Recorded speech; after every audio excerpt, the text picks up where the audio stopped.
नमस्कार साथियों, आप सभी का बहुत बहुत स्वागत है मेरे YouTube चैनल शिक्षा जगत पर। साथियों, आज हम बेहद महत्वपूर्ण और एक गंभीर टॉपिक पर यहाँ पर बात करने वाले हैं। मामला हमारे शिक्षा विभाग से जुड़ा हुआ है। साथियों, हम जानते हैं कि आने वाले 12 अक्टूबर से मध्य प्रदेश में जो परमानेंट शिक्षक हैं उनकी परीक्षा आयोजित होना है। लेकिन यहाँ पे देखे जाएंगे, यह कल की रिपोर्ट थी, इस पर मैं वीडियो नहीं बना पाया था साथियों, कि आप सभी जानते हो कि 21 तारीख से इसके वीडियो जो फॉर्म है वो भरे जाने हैं। और लेकिन दिक्कत ये हो रही है साथियों को, परीक्षा देने के लिए शिक्षक भी मना नहीं कर रहे हैं, लेकिन कहीं ना कहीं इस समय उनको बहुत ही ज़्यादा मानसिक पीड़ा से गुजरना पड़ रहा है। देखिए, सबसे इम्पोर्टेंट ये हो रहा है कि जिन्हें परीक्षा देना उनकी सूची जारी नहीं की गई है। 2005 से लेके जो हमारे 2009-10 तक के साथी हैं, उनको ये भी समझ में नहीं आ रहा है कि उन्हें पढ़ाई स्टार्ट करना है, नहीं करना है, एग्ज़ाम देना है कि नहीं देना है। निश्चित रूप से विभाग को इसके लिए एक सूची जारी करना चाहिए, जिससे यह हो सके कि किस टीचर को एग्ज़ाम देना है और किसको नहीं देना है, क्योंकि वह अपने विद्यालय जाने के साथ साथ खुद की पढ़ाई पर भी फोकस करेंगे। लेकिन जिस मानसिक स्थिति से इस समय वह गुजर रहे हैं, तो निश्चित रूप से काफ़ी वेदना का समय उनके लिए चल रहा है। इस न्यूज़पेपर की कटिंग की बात करेंगे साथियों, तो हम सभी जानते हैं कि टीईटी परीक्षा की तारीख तो घोषित हो चुकी है, लेकिन पात्रता पर अब भी सस्पेंस है और इसीलिए वजह से हमारे साथी जो हैं बहुत परेशानी में हैं, भ्रम में हैं। ठीक है, अब देखिए, जितने भी डीईओ महोदय हैं, सभी डीईओ महोदय की आपने देखा होगा, लगभग हर जिले के डीईओ महोदय का ये कहना कि ऊपर से आदेश आएगा, वरिष्ठ कार्यालय इस संबंध में जानकारी दे सकते हैं, तो उन लोगों का कहना भी सही है कहीं ना कहीं। लेकिन निश्चित रूप से इसकी जिलेवार सूची जारी होना चाहिए कि किन साथियों को परीक्षा देना है, किन को नहीं। सबसे बड़ी दिक्कत यहाँ पे ये हो रही है कि डीओ बोल रहे हैं कि शिक्षक पात्रता परीक्षा लिखा हो तो उन्हें टीईटी नहीं देना, लेकिन 2005 से लेकर 11 तक की जो परीक्षा उन पर संविदा साला पात्रता परीक्षा लिखा होता था।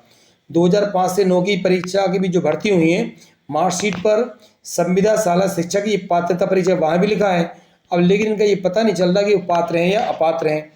ठीक है, तो इस संबंध में थोड़ी सी चर्चा करेंगे, साथ में देखेंगे आप लोग इसको विशेष रूप से कि प्रदेश के सेवारत शिक्षकों के लिए विशेष शिक्षक पात्रता परीक्षा के आवेदन आज से प्रारंभ हो गए हैं। मतलब कल की बात है ये, है ना।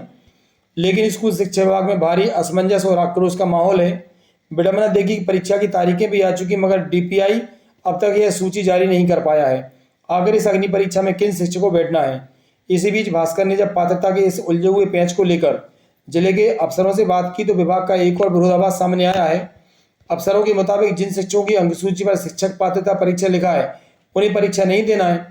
लेकिन सबसे बड़ा सवाल यह है कि 2005 से 9 के बीच भर्ती शिक्षकों के व्यापम से कराई गई परीक्षा की अंकसूची पर संविदा साला शिक्षक पात्रता परीक्षा लिखा हुआ है। जब इस पर डीओ महोदय से पूछा गया, ठीक है ना, तो डीओ महोदय ने क्या बोला देखेंगे। उन्होंने बोला कि वह इस बारे में कुछ भी नहीं कह सकते हैं, और यही लगभग हर जिले में बताया गया है। अफसरों के इस तर्क ने पूरे मामले को सुलझाने के बगैर और उलझा दिया है। शिक्षक संघों का कहना कि क्या सिर्फ इन तकनीकी शब्दों की फिर में अनुभवी शिक्षकों को दोबारा परीक्षा की कतार में खड़ा कर दिया जाएगा। विभाग की इस चुप्पी और आधी अधूरी तैयारी के कारण सोशल मीडिया पर भी रोज फर्जी सूचियां और विभाग के अधूरे वेब पेज जो है वायरल हो रहा है, जिससे शिक्षकों में कहीं ना कहीं मानसिक तनाव बढ़ रहा है।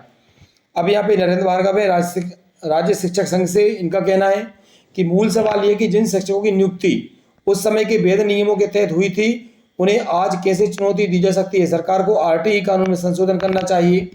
असल में सरकार 2004 से पहले नियुक्त शिक्षकों से परेशान है, क्योंकि वे पुरानी पेंशन और मूल नियुक्ति दिनांक से भ्रष्टा के दायरे में आ रहे हैं। सरकार उन्हें परीक्षाओं में उलझा कर रखना चाहती है।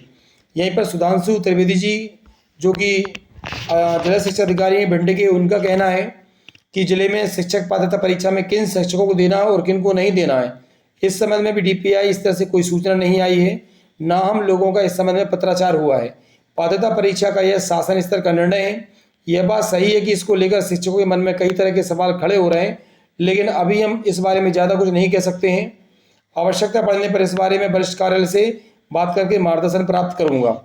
वहीं पर साथियों, आप देखेंगे ये जो प्रमोशन है, ये 3 बड़ी संकट आ रहे हैं कि व्यापक पास शिक्षकों के साथ दोहरा बर्ताव भी हो रहा है। शिक्षक संगठनों का तर्क है कि सुप्रीम कोर्ट ने सिर्फ पात्रता परीक्षा पास होने की बात कही है, किसी नए सिलेबस की बात नहीं कही। सरकार ने 2005 से 9 के बीच व्यापम के जरिए कठिन परीक्षा लेकर ही संविदा साला शिक्षकों की नियुक्ति की थी, जिसका सिलेबस जो है मौजूदा टीईटी जैसा ही है। ऐसे में इन शिक्षकों को बिना परीक्षा वाले कैडर के बराबर खड़ा करना गलत है। अब लेकिन बहुत सारे ऐसे साथी भी हैं जो प्रमोशन पा चुके हैं, वो ये नहीं समझ पा रहे हैं कि वर्तमान के पद की परीक्षा देना या मूल पद की। 99 से 4 के बीच बिना परीक्षा भर्ती हुए कई प्राथमिक और माध्यमिक शिक्षक का प्राइवेट प्रमोट होकर उच्च माध्यमिक शिक्षक बन चुके हैं।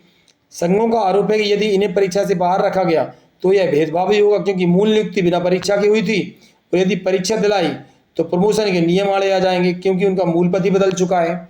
और ये उच्च पद प्रभार वाला मैटर भी है कि मूल पद की परीक्षा या वर्तमान की।